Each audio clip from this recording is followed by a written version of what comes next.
ቀይ ባህር የኛ ነው እኛ የኢትዮጵያ ነው ሱልጣን አሊ ኢብራሂም እንደተናገሩት የኢትዮጵያ አንድነትና ባንዲራኛ ቀርቶ ግምሮቻችን ያውቃል እንዳሉት መሰረት አፈር ያለ ኢትዮጵያ አይኖርም ይሄ ጉሩራችን ነው እኛ አይሰለችንም የኛ መንግስትም አይሰለችም ዲፕሎማሲ ትግል ያደረግን ነው ያለ ነው በዲፕሎማሲ መሰረት መፈለግ አለብን ለዑ አሰብ አላስኒ ዒድ ዓሩ ወባክሱግኔ አከገኒ አሰበሩ ወባክሱግኔ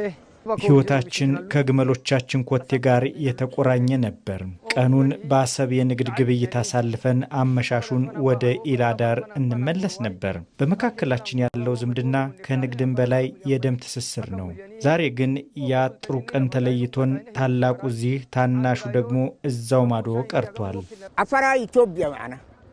ኢትዮጵያ አፈር ኢትዮጵያ ክባርሲንታ አፋር የኢትዮጵያ ማዕፀን ኢትዮጵያም የአፋር የዘላለም ቤት ናት የባህር በር ማጣት ለሀገር እንደ ጉሮሮ መቆረጥ ነው እስትንፋስን እንደ መከልከል ይቆጠራል ቀይ ባህር የብልጽግናችን ምንጭና የሁለንተናዊ እድገታችን ደጅ ነበር የታሪክ ግዝፈቱም ታርሞ ዛሬም ቢሆን በጋራ ክንድና በሰለጠነ ዲፕሎማሲያዊ መንገድ የባህር በራችንን ለማስመለስ በጽናት እንታገላለን